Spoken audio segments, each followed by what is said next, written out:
Hey, how's it going? Good, good.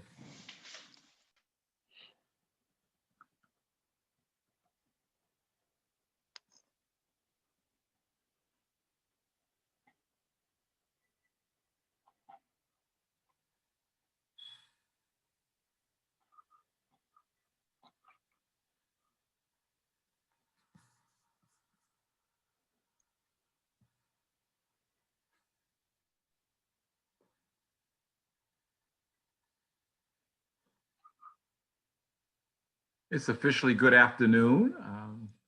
Thank you for joining us for our Faithful Citizens Workshop after the election. And so I'm Pastor Scott Onque, the Policy Director for Faith in Place. And with me today, I have our Central Illinois Outreach Director, Reverend Cindy Shepard. I'm going to ask for her to introduce herself right now. Great, thanks, Pastor O. I'm Cindy Shepard. I'm the Central Illinois Outreach Director for Faith in Place. I'm based in Champaign-Urbana and serve folks down here in the central part of the state, and glad to see you all and pleased to be with you this afternoon. You want to give them the overview of our presentation? Sure thing. Well, first of all, we're going to talk about who we are, and then we're going to have some discussion on why we vote. We're going to also discuss environmental justice, engaging as faithful citizens, legislative accountability, go back to low voting, talk about Virtual Advocacy Day, and the Clean Energy Jobs Act. And so I'm going to turn it over to Cindy so she can actually tell you who we are. I love these pictures of us. You can see why Pastor O's Twitter handle is Stylish Rev. That's a good one. We've both been with Faith in Place for a while, me for about 6 years, and I'm going to keep using this picture until I die or retire because I'll never be that thin again, pre-COVID. And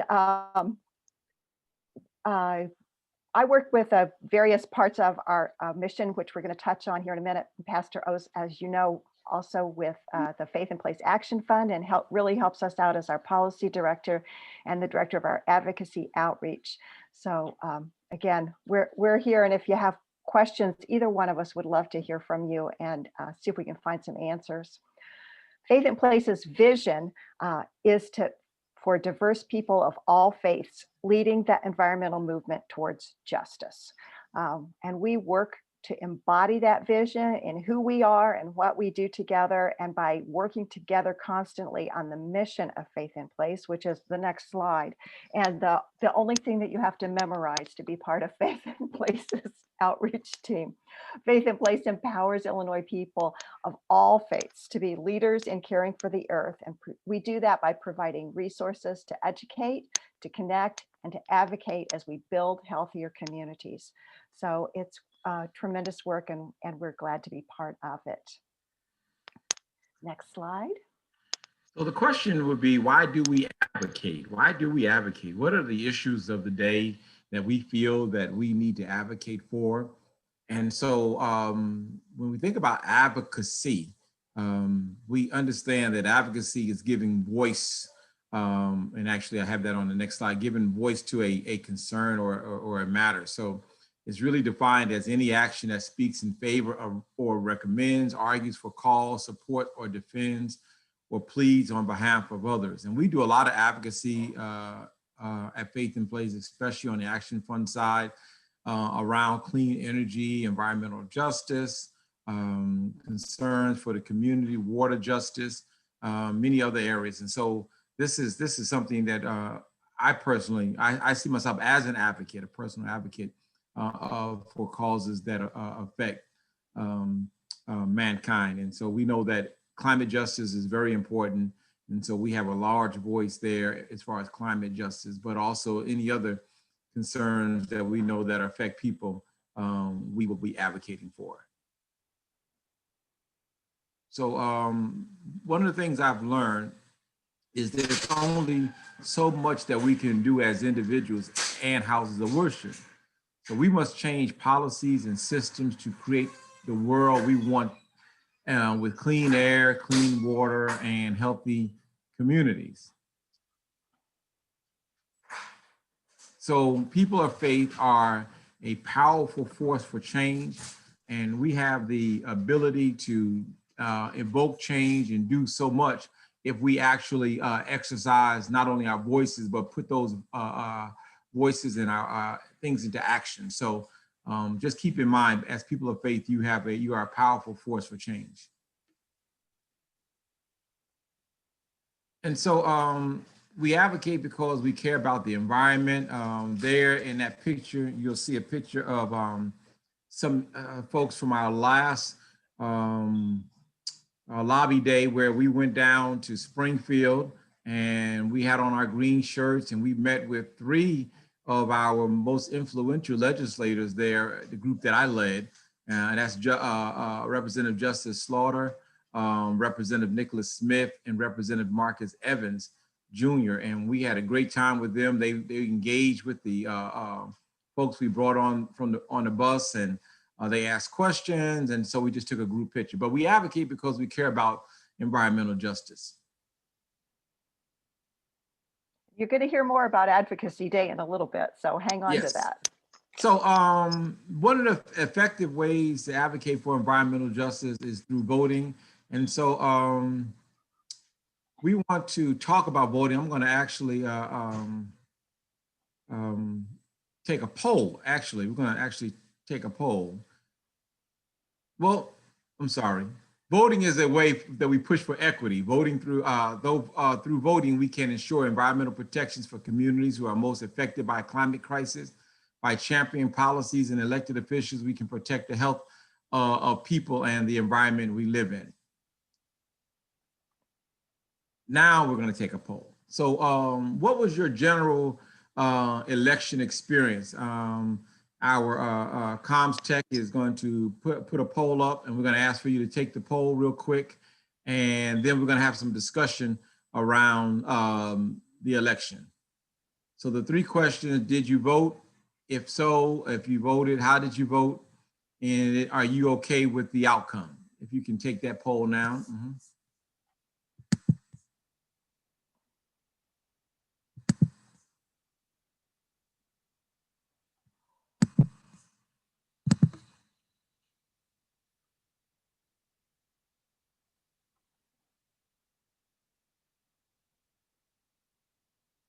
And the poll results will be coming up shortly after all those that have taken the poll.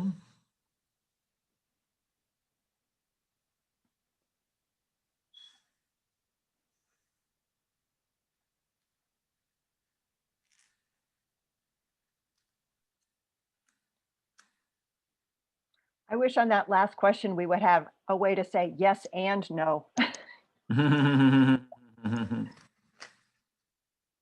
Yeah, we didn't even think about that, did we? That some of the outcomes we were not pleased with, but let's see. So did you vote? 90% says yes. 10% said no. If you voted, how did you vote?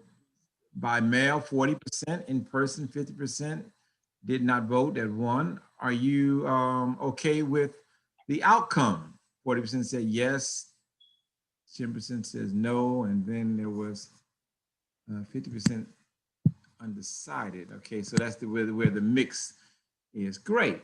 So let's have some discussion around the election, and you can place some comments in the chat. We'll follow those, but also our comms tech is going to actually invite everyone back into a group setting so that we can have some discussion around the vote. How do you feel about the election? Did you like the election process? Are you having any anxiety around the count while we wait for the election to be finalized? Want to share? All of the above. All right, Paula, talk about that, all of the above. Well, I'm so pleased with the voter turnout this year that we've broken all records, and it really does, as I obsessively check the results, how much every single vote counts when you've got entire states being decided by, 1,500. So you know, and the fact that so many people turned out, you can't say, I don't know what the percentage of registered voters, what that is, but, you know, I think the American people were really heard, and whether I like the results of that or not. Part of my disappointment is I had signed up to be an election judge and I got waitlisted, and I was really looking forward to participating in that way, and I didn't get to. And I was very anxious because I dropped my ballot off at the ballot box and it didn't register as being received until yesterday. Although the date it was received was October 29th, but I wasn't able to confirm that until yesterday. So although Illinois was a pretty safe state, at least on the presidential level, that made me anxious. So those are my thoughts. Thank you, Paula, for sharing. Anyone else want to share about your voting experience or anxieties around the vote?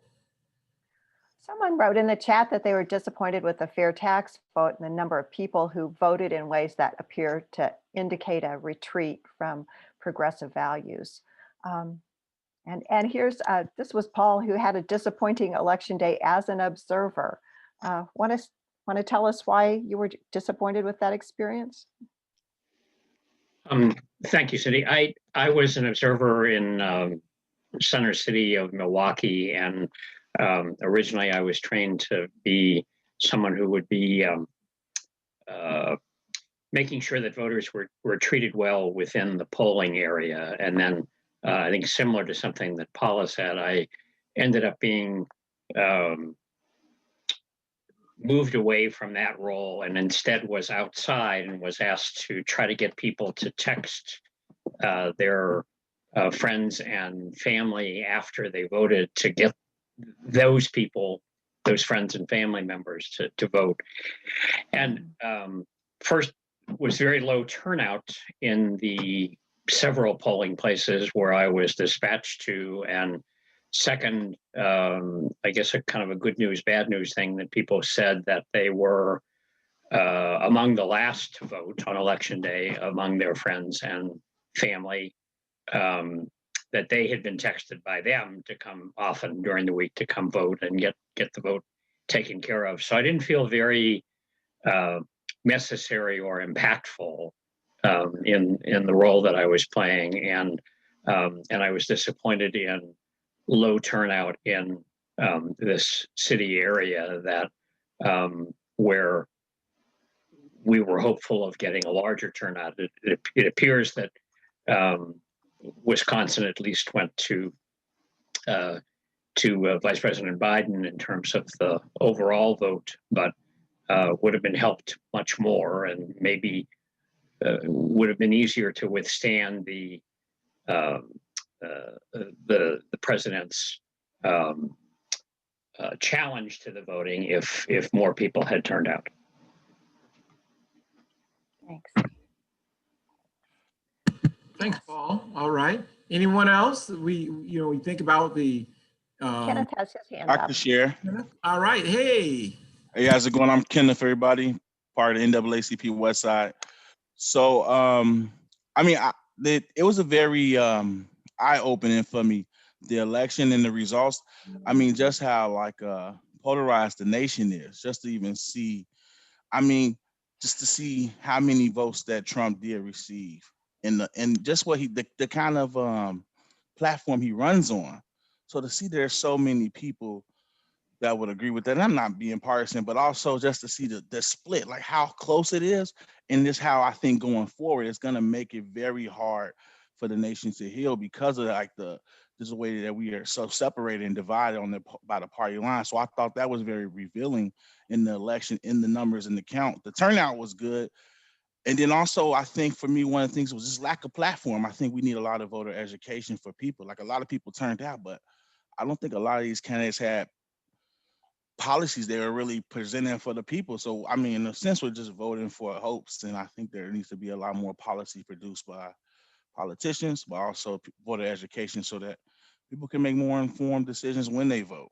If we're going to have high voter turnout like that, those were the determining factors of the people coming out. But I want people to vote based on what's going to benefit them as well. So. Thanks, That's a Ken. great phrase. Voting for our hopes. I'm going to remember that. Thanks. And that's why we have forums like this, Faithful Citizens Workshops, so that we can actually inform people on what policies that we should be championing, what legislators we should be backing, who back the policies that we are championing. And so this is our avenue to educate our audience, people of faith all over the state and even all over the country, who may tune in now that we do everything electronically by Zoom. So that we can educate as many people as possible on why we do what we do. Good. Exactly. And I want to say that people of faith have been part of very successful efforts to advocate for specific policies. And I want to tell you about one of them in a specific policy that came through in 2016, the Future Energy Jobs Act. That was Faith in Place and the coalition put together a policy to help the benefits of clean energy and clean energy jobs be spread across the state of Illinois. We've got a short video to tell you kind of what the outcomes of that were. And so I'll have you watch that now.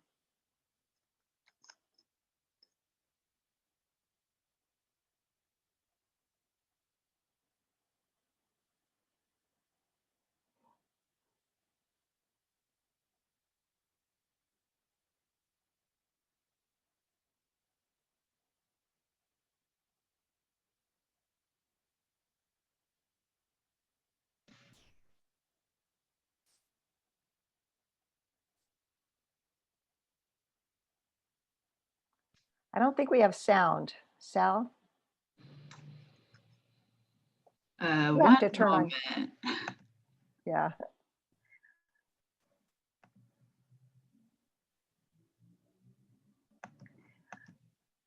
If you have headphones in. Faith in Place. Can y'all hear that? Okay. Yes. We empower people of faith to fight climate change, but addressing the problem is not enough. We want to solve it in a way that prioritizes those most affected by climate change's impacts. We want climate justice.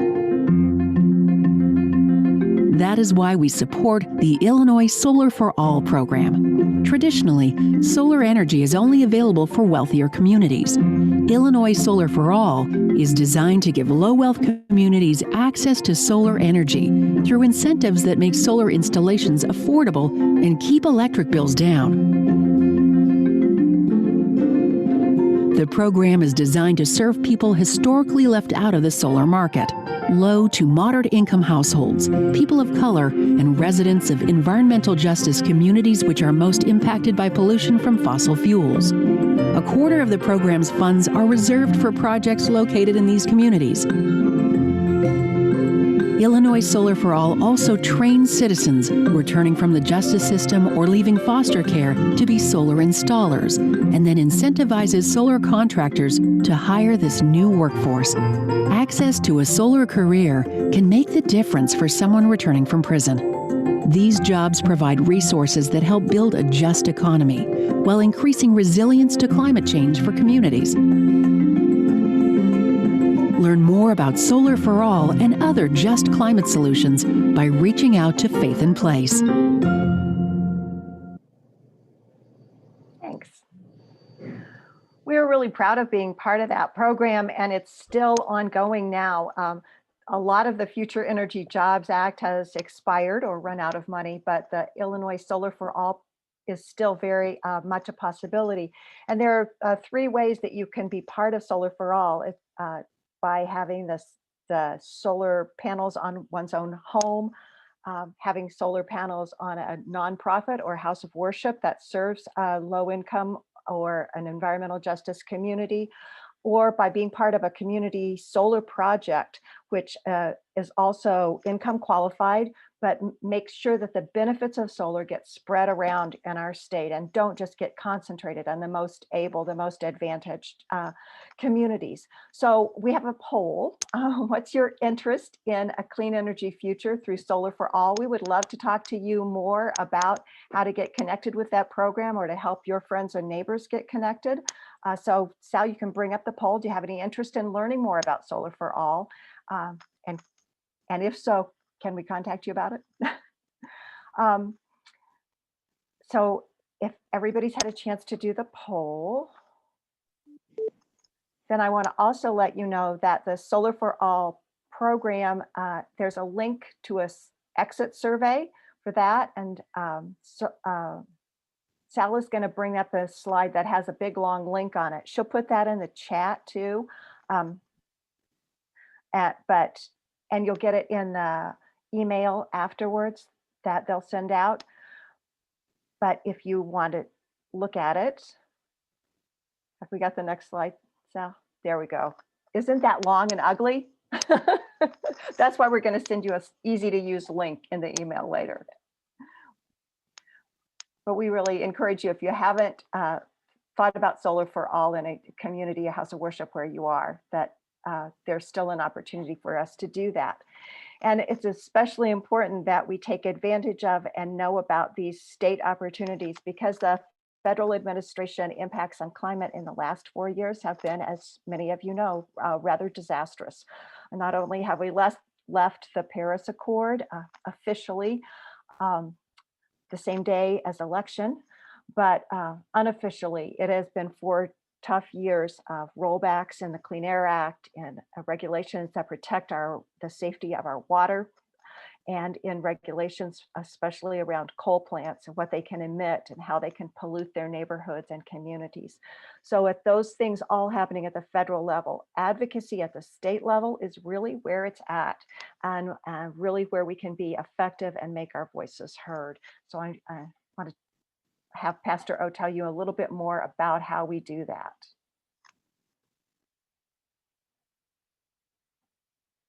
You're on mute. You're muted. As I said earlier, people of faith can have the power in shaping climate legislation through holding your legislators accountable to climate action. And so I want to have a little discussion on some things that we can do, especially after the election. How do we get involved? How do we make sure our voices are continuing to be heard? So faithful citizen engagement is about making your voice heard. You have a very powerful voice, and your opinion matters. And believe it or not, when we elect legislators, they go and represent our concerns, but they have to know what our concerns are. And so here is a list of things that we can do to make sure that we hold our legislators accountable after they enter into the state house or the Capitol, if it's a congressional office or a Senate office. We have the same opportunity to make sure our voices are heard. So we can do in-district visits. In-district visit is actually visiting them at their particular office. If you're a statewide legislator, you have a office in the town that you represent, and then you have a office in Springfield. When we get back to some sense of normal, you can go to their office in Springfield. And so you can do an in-visit visit. You can also do what they call state house capitol visits. You'll find that the Senate is located inside the Capitol, and then the representatives' offices are located in the building, which is across from the Capitol, the Stratton building. So you can go there and you can make an appointment, call their legislative assistants and make an appointment to see them, or you can just pop in sometime and wait around until they're able to see you. Also, you can look up and see the schedule for town hall meetings that your legislators are having. I know that in the 2nd Congressional District here, our Congresswoman Robin Kelly often gives us alerts about town halls that she's doing, and I make sure that I'm a part of those town halls so that if I have a question or if I have an opinion, that I can actually voice it in those town hall meetings. And then phone calls to legislators are super important. Every phone call that goes into one of their offices, whether it's a congressional office or a state office, are recorded and made sure that they acknowledge that that person called on behalf of whatever your concern is. And so they're make sure, and then also you can email them also, and those are recorded to make sure that your concerns are heard. And then there's something called witness slips. When a piece of legislation is being considered, or bill is being considered, you can file a witness slip online on whether you're pro or against that particular piece of legislation. And before that hearing actually even gets started, they acknowledge how many witness slips have come in pro, how many witness slips have come in against the bill. And those are recorded. Of course, the more witness slips that are there on a one side or other can be influential to the decision of the legislator. Because if it's overwhelmingly a popular bill, then they should be at least considering it. And so I see a question, where are the witness slips online? In Illinois, if you are in Illinois, ilga.gov allows you to go to that site. And as you navigate that site, there is a section called where you click on witness slips, and you're able to follow a witness slip right there. And then many times you're prompted to follow witness slip through organizations such as Faith in Place Action Fund. We may send out an alert saying, hey, we are opposing this particular piece of legislation. We need you to sign on. Please complete this witness slip. And we'll just have a hyperlink to the witness slip that you can complete. And also other environmental justice organizations do the same thing, like IEC or Sierra Club. Depends on how many groups are you involved in. Even NAACP will do something similar so that you can let your voice be heard. So those are the ways that we can bring our voices to our legislators. We don't have to sit back and do nothing. Even after we cast our vote, we can be involved in what's going on, whether it's our state capitol or even our congressional offices in Washington. All right. So people of faith are motivated to take action. This is something that we want to continue to stress.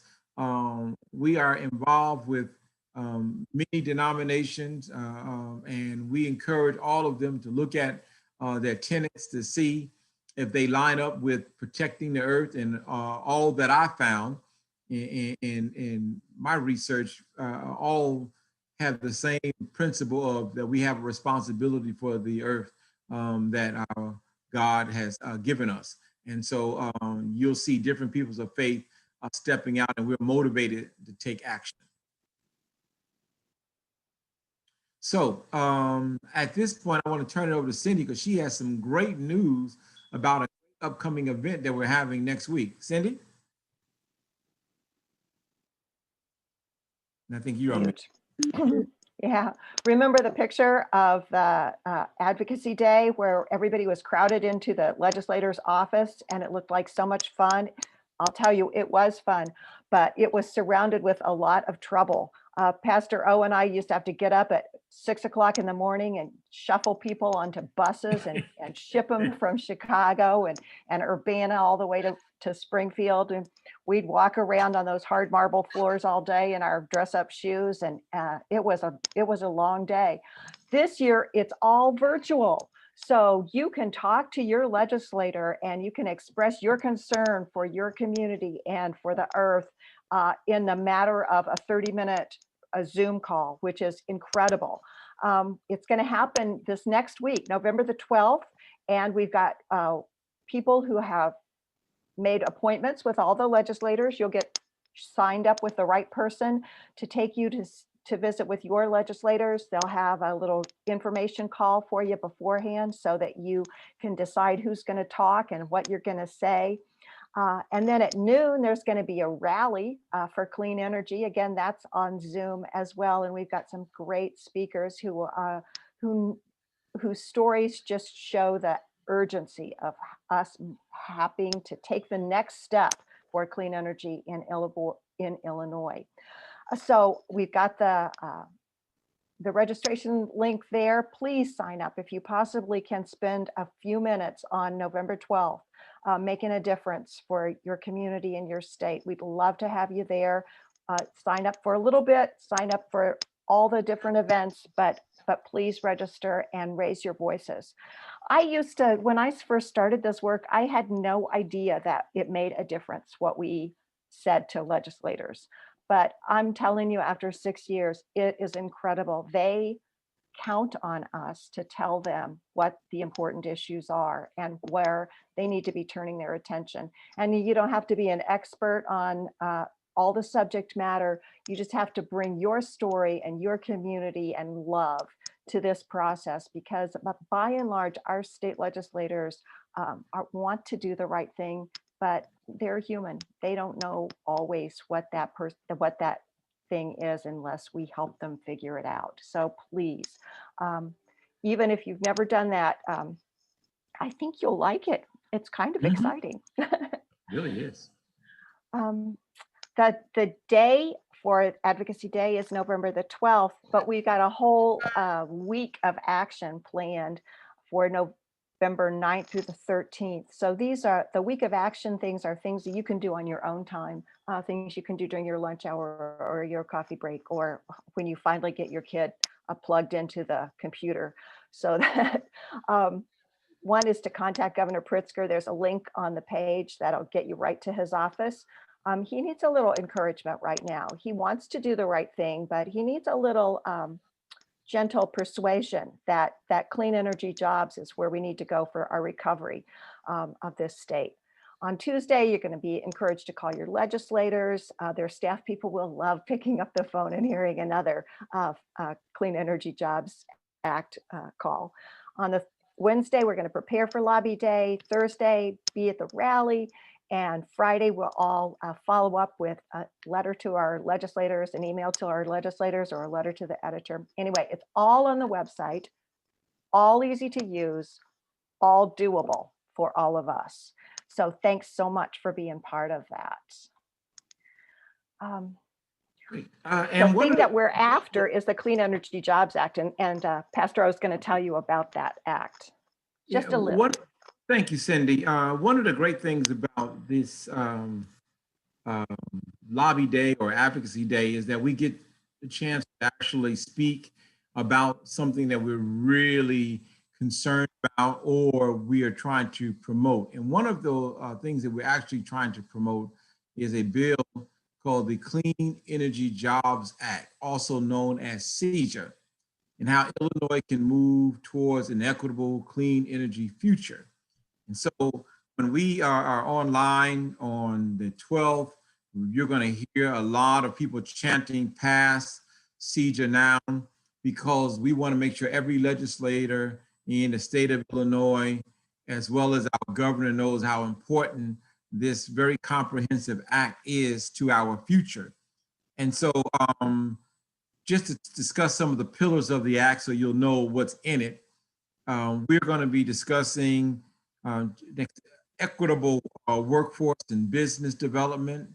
We want to make sure that you understand that in CEJA, there's energy access and solar for all. We have provisions for increased renewable energy use, increased energy efficiency, capacity market reform. Our goal is to be 100% carbon-free power by 2030.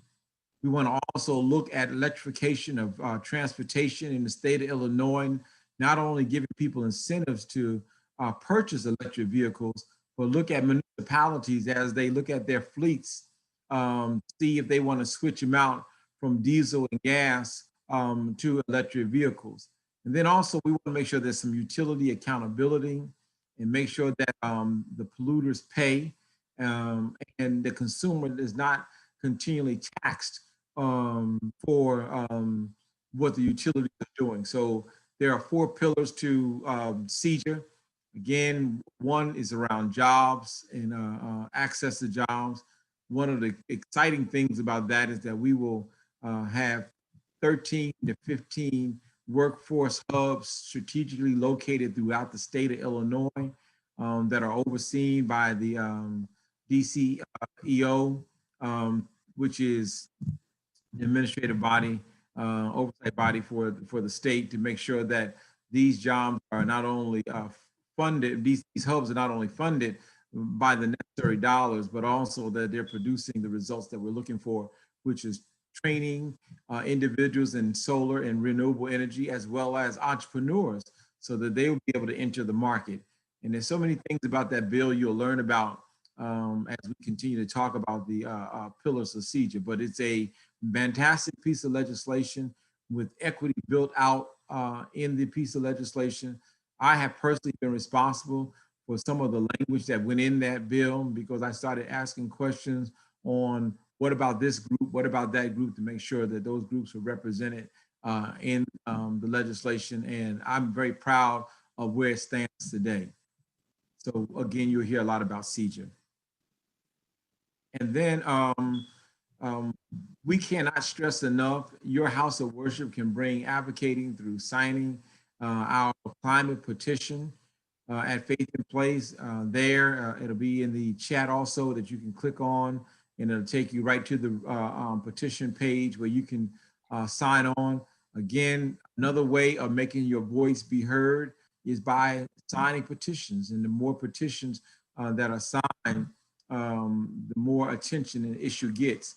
I know that the Citizens Utility Board are delivering today 30,000 petitions to the governor that they have collected just during this COVID season to discuss renewable energy and their support of the Clean Energy Jobs Act. So at this point, if you, I have a question for you. What will your house of worship do to advocate for climate justice? You can throw it in the chat, or we can hear from you. If you take yourself off mute, we can hear from you. And yes, Kenneth, the link will follow up with an email. You would like to take Thank this to you. your place of worship. Very good. Okay, thank you. Yeah, I was gonna say, so I don't make the final decision, but we just tore down one of our old buildings, and so we had an old church building, so we built a new one, and so we tore the old one down. So one thing I talked to my pastor about was trying to turn that old space into a garden with native plants here, and kind of trying to use that, so a native plant garden, or just trying to find ways to make the church area more environmentally friendly. It's on the west side, so I go to the 14th Street, the Hardin Street Church of God, so Hardin and 14th Street. But that was something that I definitely took to him. Kenneth, not so far from you is the Stone Temple Missionary Baptist Church. And right next to the Stone Temple Missionary Baptist Church is actually a community garden and a healing space that Faith in Place has been involved in. And we would love to partner with you on something like that. One of our pillars at Faith in Place is land and food sustainability. And we love the fact that our houses of worship are looking to turn a blighted space into community gardens. And you can go to Stone Temple, and they actually just erected a stage, and there's a portion of the garden is just healing space, so that where many of the, you probably know in your neighborhood, a lot of shootings and stuff has occurred in that area, but that now they transform it to food giveaway. People can sit in the garden, plant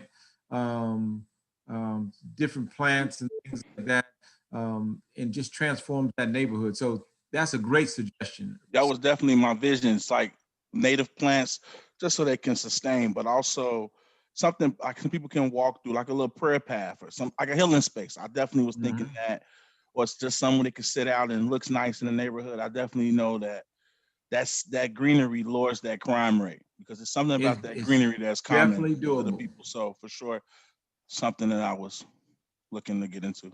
Thank you for sharing that. Thank you for sharing that, because that's definitely doable. So please reach out to me, and I'll put you in touch with the person who's responsible, Princess Harris, for, a matter of fact, I'll put you in touch with Samantha Miller, who is our West Side Green Team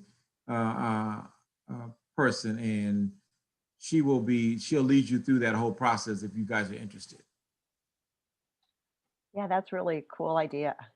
A few years ago, as part of our water preservation program, we helped congregations put in rain gardens on their church grounds, and those also really healing spaces. And we painted, and we did rain barrels and had them painted, and it was just very inspiring, you know. Many of the things that we did. I've definitely looked into some of the work you all have done, so it's very That's great. exciting work. So the rain barrels, the reusable rainwater, I thought that was very, very useful for neighbors. I mean, my goal is to help the Black community, the West Side community, get more environmentally focused. I think as Black people, I think that's one of the areas where it affects us a lot, but that's one is where not as educated as we need to be. So I'm part of the Environmental Justice Committee and just trying to find ways where we can educate and start trends on the West Side to normalize green living. Yeah, great, thank you. Anyone Beautiful. else have some ideas that your house of worship can do as we move forward? Because we know we're about action. People of faith are motivated to take action. So I'm sure you're coming up with some great ideas. You can put them in the chat. You can email them to Cindy or myself, or you can just get involved. But the key is to really start thinking about what your house of worship can do so that you can also be an advocate for environmental justice. Exactly. The actions that we take and the advocacy that we do are often connected in organic ways. And I'm going to brag on another person who's here in the call, and that's Paula Hancock at McKinley Presbyterian. And they got connected with a food pantry at a local elementary school in an environmental justice neighborhood and started forming relationships there, and realized that the food bank was lacking fresh produce. So they put a garden that grows vegetables right on their church yard. It's a beautiful place where people come together and get to know each other and work together. And then the food goes to these families that need it. And in that process, they have also learned a lot about what the barriers to fresh food and barriers to health are in the community, and have started advocating for them. So it all goes together. It all works together for good. Thank you, Paula. Thank you, Cindy. I don't want to brag on McKinley, but if you Somebody are, has to. Oh, Brian, go ahead, Brian. if you're thinking about doing a vegetable garden or anything, this is a system that was developed actually piloted in the Chicago area for urban areas by a PhD candidate at the U of I, and it takes like an hour of work once a week once you get it set up. It really is the most. It's encouraged me to try growing vegetables. That's how good it is, and I've never grown vegetables in my life. So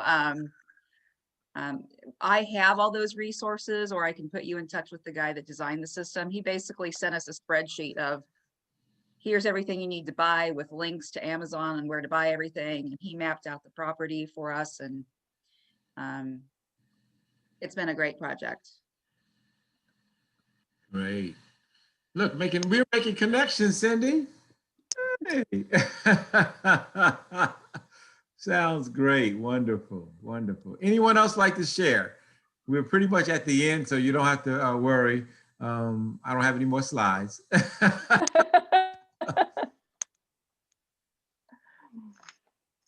I'd like to know, have any of you talked to your legislators before? I'm just a show of hands, because it was really new to me. But Paul, yeah. Everybody has. We're all advocates. Very Wonderful. cool. Wonderful. Great. Well, it was with Faith in Place Advocacy Day last year. That was my first time. So you get the credit for that, getting me there. Great. Listen, this has been a wonderful exchange. Again, we'll be doing more of these. If you know anyone that can benefit from just having a conversation with people of faith around environmental justice, around climate justice, or any other issue that is connected to Faith in Place, please lead into our website. We have webinars scheduled throughout the month on different topics, and many of our team members will be hosting those. It won't just be Cindy and I, but others also. And we are really excited that you joined us. And so feel free to sign up to any one that you like as we continue the conversation around, after the election, what do we do? And that's advocate for the causes that we know that are important to us. Please watch your email for the follow-up email tomorrow. It'll have a lot of great links in it too. Right. So great the to final see slide you. is the contact information for Cindy and I, and we will encourage you to copy that down and utilize it. We'd love to hear from you, and also let us know if we can be assistance to any of your projects that you're doing, because at Faith in Place, we're always trying to help our local congregations, houses of worship.